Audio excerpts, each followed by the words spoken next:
Hello students, I am starting with the paper Solid Mechanics, paper number M205 और इसको theory of elasticity भी बोलते हैं।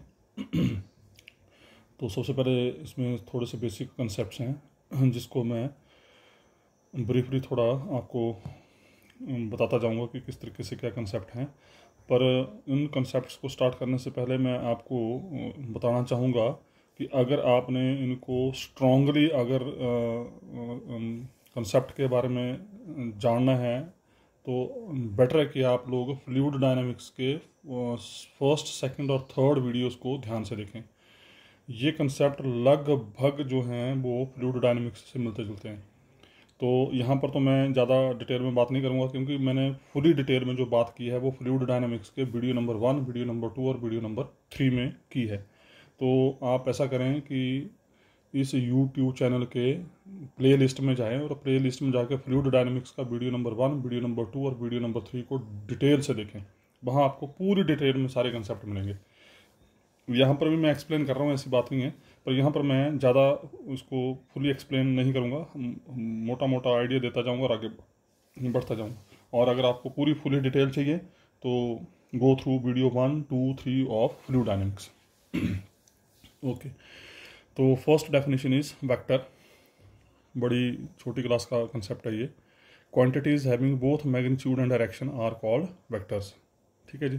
ऐसी क्वांटिटीज जिनका मैग्नीट्यूड भी होता है, डायरेक्शन भी होती है, उनको बोलते हैं वेक्टर। जैसे velocity, acceleration, movement, momentum, force etcetera. Position vector, let a point capital P with respect to origin in the coordinate axis. If the P has coordinate x, y, z with respect to origin in the coordinate system, then OP vector is equal to xi, OP vector बोलो, small r vector बोलो, एक ही बात है, xi plus yj plus zk, where I is the unit vector along x axis, j is the unit vector along y axis, k is the unit vector along z axis। तो ये कोई ज़्यादा problem वाली बात नहीं है। जब भी हम किसी भी पॉइंट की पोजीशन की बात करते हैं तो पोजीशन को हम हमेशा विद रिस्पेक्ट टू ओरिजिन लेके चलते हैं। ध्यान रखना इसका, ये हमने एक फिक्सेशन दे दी यहाँ पे कि जब भी किसी पॉइंट की पोजीशन की बात करेंगे तो position is always with respect to origin. तो किसी भी पॉइंट की position with respect to origin, जैसे पी पॉइंट की position with respect to origin क्या हो जाएगी, ओ पी वेक्टर। जैसे क्यू पॉइंट की position with respect to origin क्या हो जाएगी, ओ क्यू वेक्टर। जैसे एस वेक्टर की पोजीशन क्या हो जाएगी, O S vector. A vector की पोजीशन क्या आ जाएगी, ओ ए vector, and so on. And it is given by xi plus yj plus zk। और in standard way we always represents the position of any point with small r vector। किसी भी point की position को हम small r vector से लिखते हैं। This is standard notation. उसका मैग्नीट्यूड को लिखेंगे OP वेक्टर मॉड का मतलब होता है मैग्नीट्यूड, या r वेक्टर मैग्नीट्यूड, या सिंपल r। जब इसके ऊपर कुछ नहीं लगा तो इसका मतलब ये मैग्नीट्यूड है। और मैग्नीट्यूड कैसे निकालेंगे, i कंपोनेंट का स्क्वायर जमा j कंपोनेंट का स्क्वायर जमा k कंपोनेंट का स्क्वायर अंडर रूट। उसके बाद फिर ये छोटी क्लासेस के रिजल्ट हैं। A dot B, A vector dot B vector होता है A vector magnitude B vector magnitude cos theta, या simple A B cos theta. ठीक है जी। और अगर वेक्टर आपको कंपोनेंट फॉर्म में पता है, मतलब A vector is in the form of a1i plus a2j plus a3k, this is called component. A vector equal to a1i plus a2j plus a3k। उसी तरीके से बी, तो उस केस में डॉट प्रोडक्ट होता है i का i के साथ, j का j के साथ, k का k के साथ। तो a1 b1 plus a2 b2 plus a3 b3। उसी तरीके से दो वेक्टर का क्रॉस प्रोडक्ट अगर वेक्टर कंपोनेंट फॉर्म में नहीं है तो वेक्टर का क्रॉस प्रोडक्ट होता है A vector magnitude B vector magnitude into sine theta into n cap. This is very important here. And ये एन कैप जो होता है, this is the unit to the surface, this is the unit normal to the surface in which A vector and B vector lies. जिस surface के ऊपर A vector और B vector होंगे उस सरफेस का नॉर्मल होता है एन कैप। तो और अगर कंपोनेंट फॉर्म में पता है वेक्टर आपको, अगर कंपोनेंट फॉर्म में पता है तो ए क्रॉस बी होता है पहली रो में i j के, दूसरी रो में पहले वेक्टर के कंपोनेंट, तीसरी रो में दूसरे वेक्टर के कंपोनेंट। अगर कंपोनेंट फॉर्म में पता है तो ऑलवेज यूज डिटर्मिनेंट मेथड। उसके बाद ये भी स्टैंडर्ड रिजल्ट हैं। i dot i j dot j k dot k 1 होता है, डिफरेंट का डॉट प्रोडक्ट 0 होता है, सेम का क्रॉस प्रोडक्ट 0 होता है, डिफरेंट का डॉट प्रोडक्ट नेक्स्ट वेक्टर होता है। जैसे i cross j equal to k, j cross k equal to i, k cross i equal to j। उसके बाद vector triple product A cross B cross C. तो इसका formula क्या है, पहले तीसरे का डॉट इंटू दूसरा माइनस पहले दूसरे का डॉट इंटू तीसरा। याद करने का तरीका, फर्स्ट और थर्ड का डॉट इंटू दूसरा माइनस पहले दूसरे का डॉट इंटू तीसरा। उसके बाद scalar triple product, scalar triple product में क्या होता है, किन्हीं दो का क्रॉस और एक के साथ डॉट, वो आपकी मर्जी है। किन्हीं दो का क्रॉस और एक के साथ डॉट, किन्हीं दो का क्रॉस और एक के साथ डॉट, ऐसे लिखो या ऐसे भी लिख सकते हैं, A B C A C A B, this is called scalar triple product. उसका नोट फॉर्म में रिजल्ट है, हालांकि इनके प्रूफ हैं हमारे पास, पर आप इनको याद करेंगे।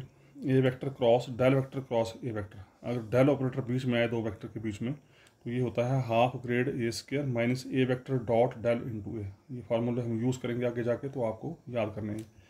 डेल वेक्टर होता है करली और करली एक्स आई प्लस करली और करली वाई जे प्लस करली और करली जेड के। अगर 3 डायमेंशनल स्पेस है तो एक्स वाई जेड, अगर 2 डायमेंशनल स्पेस है तो करली और करली एक्स आई प्लस करली और करली वाई जे तक आ जाएगा। उसका gradient, gradient of f, gradient इसको छोड़ देते हैं। Let f having function x comma y z, f is function of x comma y comma z be defined as differentiable at each point x comma y comma z. हमने एक function लिया which is differentiable at every point in Cartesian region of space. The gradient of f is written as, gradient of f को कैसे लिखते हैं, G R A D F, notation है इसकी G R A D F, या del F, simple del F. तो del आपको पता है ये होता है आई करली और करली एक्स प्लस जे करली और करली वाई प्लस के करली और करली जेड। इवन आप आई इधर लिख सकते हैं, मतलब करली और करली एक्स आई प्लस करली और करली वाई जे प्लस करली और करली जेड के, इसमें कोई दिक्कत नहीं। आई जे के आप लेफ्ट साइड में लिख सकते हैं, राइट साइड में लिख सकते हैं, ऑफ एफ। तो ग्रेड एफ का मतलब सिंपली आप इस फंक्शन को इनके साथ ऑपरेट कर रहे हैं, तो कैसे बनेगा, आई करली और curly x of F plus जे करली और curly y of F plus के करली और करली जेड ऑफ एफ। तो simple differentiation of f with respect to x by z, this is so called grad. उसके बाद ये आ गया, और ये वेक्टर क्वांटिटी होती है। उसका divergence of F, divergence of f को कैसे लिखते हैं, D I V F, div F और डेल डॉट एफ। डेल के साथ अगर डॉट लगा दिया तो ये बन जाता है डाइवर्जेंस, डेल के साथ कुछ नहीं लगाया तो ये बन जाता है ग्रेड, और डेल के साथ अगर हम क्रॉस लगा दें तो ये बन जाता है कर्ल। डेल क्रॉस होता है कर्ल, डेल डॉट होता है डाइवर्जेंस, और डेल के साथ अगर कुछ नहीं लगा तो ये होता है simple grade.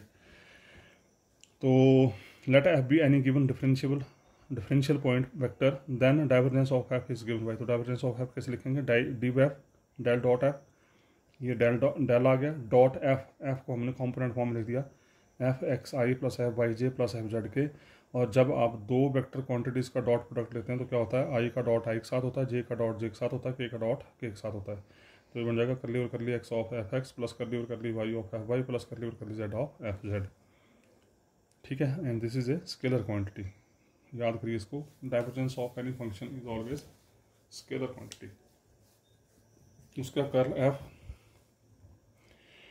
Del cross F, del cross F, तो curl F del cross F कैसे सॉल्व करेंगे, फर्स्ट रो में i j k, second row में डेल वेक्टर के कंपोनेंट, थर्ड रो में एफ के कंपोनेंट और डिटर्मिनेंट। इस डिटर्मिनेंट को सॉल्व करो, हमें कर्ल एफ की वैल्यू मिल जाएगी।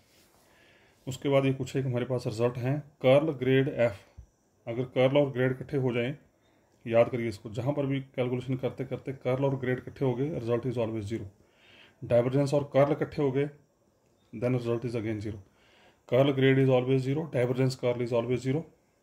Curl of curl F del cross F, तो इसका फार्मूला है, ये बन जाएगा grad divergence f del cross, हालांकि वेक्टर ट्रिपल प्रोडक्ट भी है तो उसकी हेल्प से भी सॉल्व हो जाता है, otherwise you written it grad divergence f minus del square F.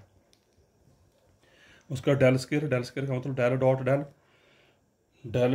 Del I का डॉट आई के साथ, जे का डॉट जे के साथ, के का डॉट के साथ, क्या बन जाएगा करली स्क्वायर और curly x square plus curly square और curly y square plus curly square और करली जेड स्क्वायर। तो इसका मतलब डेल स्क्वायर का मतलब हो गया करली स्क्वायर और curly x square plus curly square और curly y square plus curly square और करली जेड स्क्वायर। ठीक है जी, तो डेल स्क्वायर फाइव क्या बन जाएगा, डेल स्क्वायर फाइव बन जाएगा आपका करली स्क्वायर और curly x square plus curly square और curly y square plus curly square और curly Z square of five. तो जब इसको फाइव सेपरेट करेंगे तो बन जाएगा करली स्क्वायर फाइव बटा करली एक्स स्क्वायर, करली स्क्वायर फाइव बटा करली वाई स्क्वायर, करली स्क्वायर फाइव बटा करली जेड स्क्वायर। ठीक है जी, उसका नोट फॉर्म में रिजल्ट है। मैं फिर रिपीट कर रहा हूँ यहाँ पे, मैं ज़्यादा इसके बारे में एक्सप्लेनेशन नहीं दे रहा हूँ क्योंकि